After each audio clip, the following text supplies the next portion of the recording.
in charge of fire prevention for the community. He oversees plan review. He's also works with fire alarm plans, works with the building inspectors group to make sure that the building is being done under strict guidelines, be it the town of North Reading, the state building codes. And we have to know building construction and what happens during an emergency, and we have to be able to rectify that problem prior to. That's the job of the fire prevention officer in the town of North Reading. Along with that, he also is the juvenile fire setting officer. He works with the state performing juvenile intervention. We have some child that lights a fire. He works with the state task force team to rectify the problem. He's also working right now with the detectives in the police department. He's just gone through a 4-week course with the new detectives on arson investigation. He's also working with a regional training team to develop a training operation that will be regionally performed.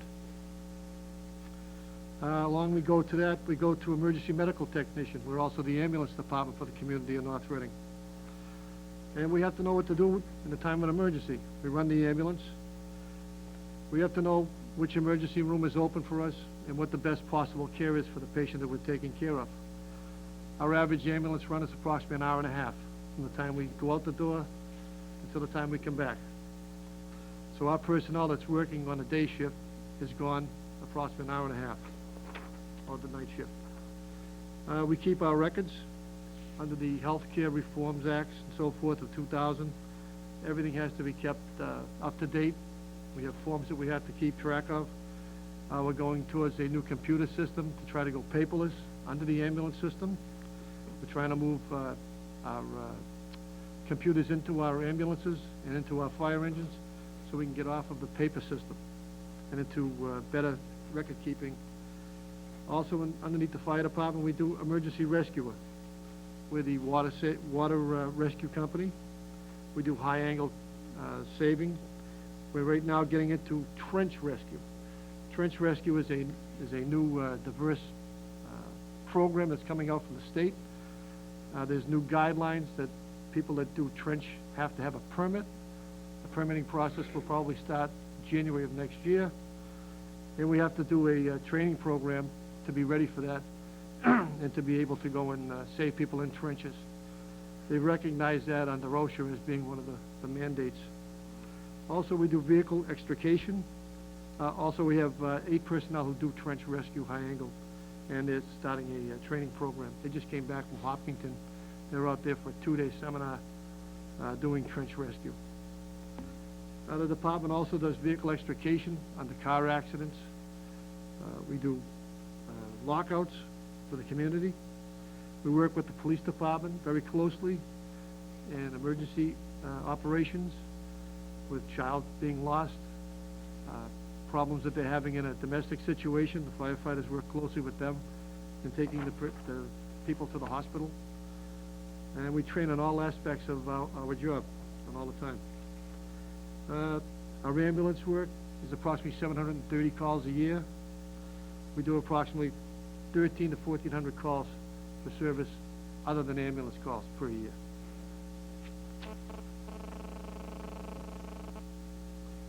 At this point, the department is run with a chief officer that works days. He has a secretary who works days. She's an administrative assistant. The deputy works a day shift schedule. He's in fire prevention. He's a day shift person. He works with the building inspector. We have 4 shifts that run 24/7. We have a captain and 3 firefighters on each shift. And those 4 people are backed up per shift in case of an emergency where we need extra help that will not be available to us other than the 4 people by transmitting a box alarm and bring people in off duty. We have a complement altogether of 18 people. We also have 9 call firefighters who work on a per diem basis. When they're asked to, they come back on callback. They also have a training program that's done twice a month. They approximately get 8 hours a month, and that program is instituted by the deputy The deputy oversees the program along with 2 other firefighters, and they train and try to keep tuned with everything that's going on. I also have an EMS trainer, and Michael Tanyan. He's a firefighter. He's an intermediate person. He's one step ahead of most of the department. Most all of our men are EMT trained. And what he does is he sets up training for the EMS division. That's pretty much exactly what we do. We do whatever we get a call for. 1,300 other than ambulance calls. Yep. What's the mix of those? I mean, you know, what are the major components of those calls? Calls for fires, calls for assistance, community assistance, basically. Fires, suppression, fire alarms, lockouts. Lockouts meaning someone's locked out of their home? Out of their home, out of their car. We do car lockouts also. Anything that has to do that is not EMS related. Anytime we get a 911 call or a call for assistance that they need. Of the That does not include any of the fire prevention things that we do. Of the 1,300, what's the fire, for fires, small and large? I can't honestly give you that answer. I haven't, the program that we have that keeps all of that information is giving us a little problem at the moment. But it's probably about, I'd say 60% of it. 60%? I'm just trying to get a rough idea.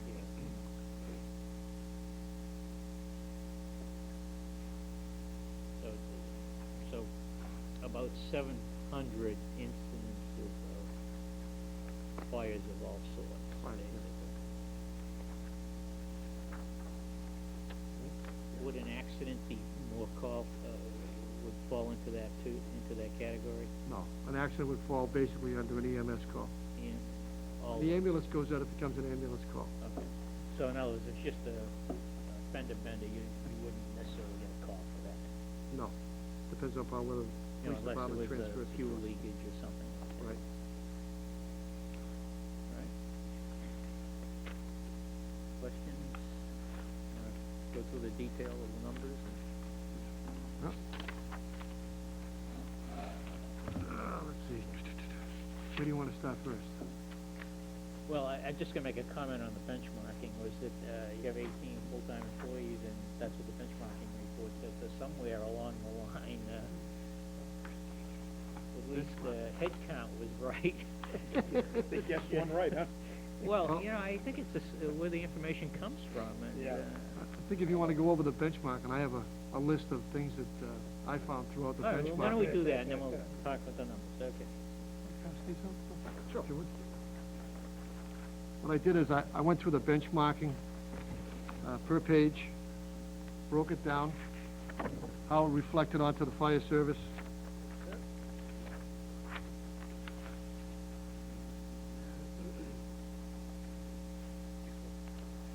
One of the big problems I had with it is that it gave us a range of 2001 to 2005, and they seemed to use different years Yes. for different information, and I think that was wrong. We were never asked about it prior to the town administrator just handing us out the information. So all of my information that I have here on this piece of paper goes from the information given here on the benchmarking. On page 223, I find that the fire department has increased spending by 247, while the benchmarking communities are at 242. We've increased by $5, according to the way that I go along with the benchmarking. The department increase on page 224, we have decreased by 8%, while the community, the benchmark community's has decreased by 0.9%. On 225, the fire department's increased by $18, while the benchmark communities is increased by $13. I didn't find any real big significance in these numbers.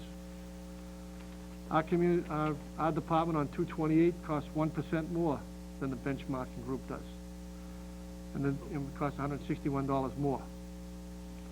On 229, according to page 229, our per man costs are larger, but we get more bang for our dollar. We have the ability to get our entire department and the call department, which I had for 38 personnel, because at the time I did this, our personnel has decreased, but our call department has lost a couple of members. One came to the permit department. We have the ability to get 38 personnel, 24 hours a day, 7 days a week, and it costs more because we do not hire enough personnel to perform the task as other communities do. We keep our benefit package down. We keep our minimum meeting to 4. We're trying to keep our costs down, but by doing that, our overtime rate goes up. On page 231 and 235, adding all department personnel together, the average department size in the benchmarking was 26. The average benefits package for 26 personnel is $208,000.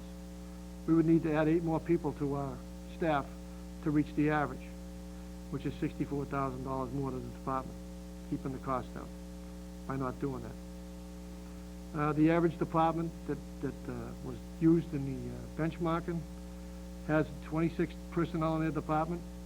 We have 18 performing the same tasks as these departments do. We also provide an ambulance service that some of the departments do not. The larger overtime costs make up the difference. We have to hire people back. When our ambulance crew is out for that hour and a half, we bring in 2 people to maintain our staffing level to 4 people per shift. Page 234, our department has 1 station, as half of the benchmark communities do. Our problem is they install new traffic lights. We've increased our travel time to the fire station to get the vehicles we need to perform our tasks. We need a second unmanned station on the west side to decrease our scene time to meet the NFPA standard, which was also found in our manpower study that we did, the town had performed. On page 235, our department shows a need for full-time firefighters, as the average is 226. 26, I'm sorry. On page 236, our department shows less firefighters and more captains. But we have no lieutenants. We look at our captains as having the ability to control multiple vehicles, as a lieutenant is only in charge of 1 vehicle.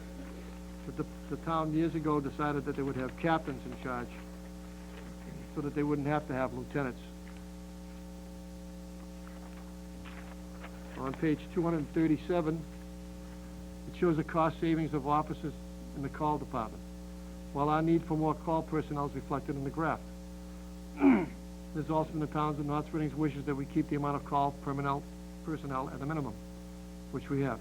We haven't added anybody. Chief, on that one there, I don't recall ever saying you should cap it at X number of... Nobody ever said we had a cap it. Under Dave Harlow, Chief Harlow, my predecessor, he asked for 5 guys last year. We capped it there. He said we wouldn't add anybody. When I first came on, it was 20 personnel. We haven't kept that 20 number. We just keep diminishing. We don't add any. I know, we've had trouble Personnel. recruiting, haven't we, really? No? No. We got plenty of people willing to do it? We have people that are willing to do it, but we have to have the money to pay them, to send them to the pre-screening, It's the the training physical, issue, right? the training issue, Driving it the at gear. speed. You'll see when you go into my presentation of the budget, the amount of money that we'll need for the call firefighters. What would be an optimum number? You'd have a better idea than that. 16 to 20. We have 9. You have 9 right now? Said 9. And I have a list of probably 15 to 20 people that would love to jump on board. So recruitment's not a problem. There are people there filling out the applications. I would say monthly someone comes in and asks about joining. As far as